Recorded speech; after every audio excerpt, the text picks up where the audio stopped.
It seems that we are not free of drama once again in Mirrorland. Now, a group of players decided to boycott Infinity Nikki, so here I will explain everything that happened. But first, huge disclaimer, please keep in mind that I just wanted to bring the news and share all of the opinions I found online during this discussion, and that they don't necessarily reflect my own personal opinion. So this whole controversy started on Twitter, as most dramas do. A user felt upset about Infinity Nikki's latest interview that they published on their website, where in this interview, the devs mentioned how they actively try to avoid using FOMO tactics to force players to engage with the game daily. They share how they want players to come back to the game to relax and have fun, and not grind for diamonds and pulls only. Despite being generally a really positive message, a group of players still got upset about this article and decided to boycott the game. Many users were actually confused, like I was, on what exactly was the issue. The people involved who were posting refused to give details or explanation and were simply linking the article over and over again without further context. So I decided to investigate people's opinions, all of the comments, so we can add to the discussion and truly see all of the points of view here. From my research, I found 4 different points. Some say the boycott starters simply misread the article. Some say they are just loyal defenders. Some say they think that info is blatantly lying about it in the article. And lastly, some said that they decided to boycott, but for other reasons, which we will address at the end of the video. So now let's address each point. First, the general sentiment on Reddit is that most people think the boycott starters simply misread the article, but the tweets ended up blowing up and now they feel like it's too late to back down. I won't delve into this because there is no way to attest if this is true or not. We cannot read minds after all, but I did want to check all of the other reasons for the boycott to avoid invalidating people's feelings. I believe what we can do instead is to think critically about a game we love and provide feedback so it can improve with a helpful strategy rather than emotionally react and later regret. Second point is that some say the boycotters are just raging loyal defenders who are upset about another gacha game succeeding and profiting. While there is definitely a group of people like that on Twitter, I don't think we need to bother or address them. Haters will always exist, but they are a small minority. Not to mention, I genuinely feel like most of the loyal defenders or these extreme people on Twitter are actually bots, like actual paid AI bots. I wouldn't pay much mind, especially considering this is Twitter, we're talking about it here. But I will address some of the comparison with loyal games, more specifically Genshin, which is more similar to Nikki, on the next point, which is that some think info is blatantly lying in this interview and they're upset about the dishonesty. Now this is an interesting point, and there are many things we need to address when discussing this. First, let me be devil's advocate here and remind you that Infinity Nikki is a predatory gacha game. Infinity Nikki is much more generous than other gacha games. And Infinity Nikki does avoid using FOMO as a tactic. Not completely, but it does. All these statements can be true at the same time, so let's talk about each one of these. Infinity Nikki is a predatory gacha game. Yes, gacha games are predatory, having to pay real money you earn after slaving away your life in a 9-to-5 just to buy a digital 3D character or a digital 3D outfit is predatory. There is no way to see this in any other different way. Unfortunately, the capitalistic society we live in sucks, and it's reaching its limit. There is no way to be a well-adjusted person in an ill society. If you're upset about that, then absolutely let's get together and change the society. We need to remember though that this isn't Infinity Nikki's fault specifically, and that all of the entertainment industry, not just gacha games, not just video games, not just movies, media, everything is a part of this problem. It's easy to point fingers at a specific brand, person, or community and forget that this is a much bigger underlying issue. Next is that Infinity Nikki is a much more generous game than other gacha games. And yes, it is true, I'm a gacha game player and I'm a spender who has spent money on every gacha I have ever played. No matter how you feel at the moment, if we compare Infinity Nikki with other gachas, Not just Genshin, but games like Reverse 99, AFK Journey, and even old Nikki games like Shiny Nikki and more.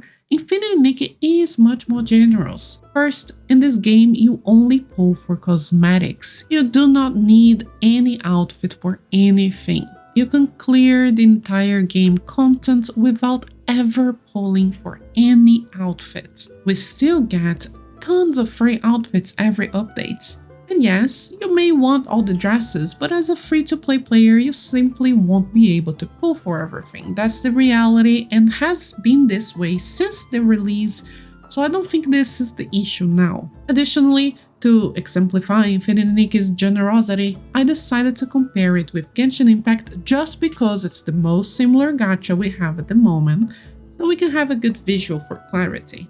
I've calculated that on average, not exact numbers because I'm not a maths girl here, average not per patch but per month, since the games have different patch lengths, that as a free-to-play player we get around 50 pulls per month on Genshin, while on Infinity Nikki we get around 70 pulls per month. That means it takes around 2 months for you to be able to pull 5 stars on both games. Now, you can see these numbers aren't all that different. The reason why I say Nikki is more dangerous is that you actually get value from each pull, while in Genshin you add absolutely nothing out of the many pulls you make. Also in Genshin you have to win the 50-50. If you don't, then you will need 4 months to be able to pull the single 5-star character you desire. Lastly, on Genshin, if you don't pull certain strong characters, you will struggle to clear the content and therefore will get less and less pulls each patch, increasingly slowing you down. Not to mention 4 stars have absolutely no pity. I have a Dolphin account and I still don't have Satos to this day. Yeah, at least in Nikki you get odd pieces that you can mix and match to make your outfits. Not to mention the Ocean Blessing, which can help you guarantee the specific piece you want under 100 pulls. Now, do I agree that this should be less pulls? Absolutely. But moving on to our last statement in this point, Infinity Nikki does avoid using FOMO as a tactic. Yes, they do. They are not lying, they truly believe that. And of course, they are not the saints of gacha, but they do avoid using FOMO tactics in comparison to not only other gacha games, but their own old gacha games, which is exactly what they are talking about in the article, that they are improving this in comparison to Shiny Nikki and Love Nikki. For that, we need to understand what FOMO strategy means. It is to create a sense of urgency to encourage immediate action and immediate purchases. And I think we can be honest here and admit that Infinity Nikki is great at avoiding the immediate action part, but not so much the immediate purchase part. What I mean is, you do not need to log in every single day in Infinity Nikki. And even if you do, you can easily finish all your dailies in under 5 minutes on the clock. The only repetitive system you need to go through is the Mirror Crown, which is extremely easy and also extremely fast in comparison to a Spiral Beast, for example, not to mention who implements increasingly annoying mechanics to make us waste more and more time each update.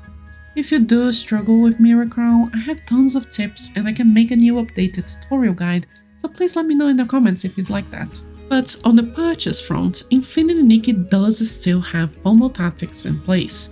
Things like the percentage feature that they added and the store deals, which are time limited. But you can decide to not spend on these deals without having to boycott Infinity Nikki specific. I say that because I do not want to be dismissive of this issue, so I'd like to share a little bit of my personal opinion now. Like I've said on the first point of this video, Infinity Nikki, like other gacha games, does still have FOMO elements, and we should be upset about this. Yes, this is part of a much larger issue, and it is not fair to blame Infold for the fact that FOMO exists. For my personal opinion, I don't believe boycotting Infold will resolve all of our problems. These tactics will continue to exist in this and other games. What we need to do is show companies that we are willing to pay for permanent content and not limited deals. We as consumers dictate what products are sold to us by spending our money consciously. If you only spend money on what you believe in, companies will only sell the products that are being bought. But this is a longer conversation for another video. I just wanted to share a little bit to make you think about it. The last point I have seen being mentioned around is that some people decided to boycott not because of the article, but because they think there is a lack of content on Infinity Nikki. So before we move on, let me say that this is a difficult point for me to discuss personally. So this last point will have my full personal opinion. There is no other way to discuss this. I do understand that the current patch is a filler patch, yes. We've been getting tons of events, free outfits, and even a new region and dungeon over the course of 4 months. The game has only been out for 4 months. I'm currently unemployed with a lot of free time, and Infinity Nikki has been basically the only game I've played for the last 4 months. You can check my YouTube channel if you don't believe me, and I still haven't finished all the content. What are you guys talking about? I'm so sorry. Again, I do not want to be dismissive. Like, sometimes we gotta touch grass, guys. I'm serious. I'm addicted to video games, but like, you know, we have to interact with our friends and family. We have to clean our houses. We have to cook our food. Like, I don't know what to say about this last point because I genuinely cannot see it. I'm happy to hear your opinions. If you disagree, that's absolutely fine. But, you know, even if you finished every single piece of content in this game, even if you really crafted every single 363 sketches, crafted all of the miracle outfits in their second copies, you can still log in and max your daily insight and gather materials every single day, which should take around 2 hours. 2 hours of the same game every single day is a lot, I think. But who knows? I guess that's an unpopular opinion of mine, but I'm happy to hear your opinions, whether you agree with that or not. Just a little reminder, let's be civil. This community is so wholesome and so kind, so let's continue being kind to each other, okay? We can still think critically about the game while loving it and wanting it to improve, but also respect other people's opinions and be kind to each other. I hope this brought clarity on what the boycott is about, and these are all of the opinions that I found reading through Twitter and Reddit. I may have missed some.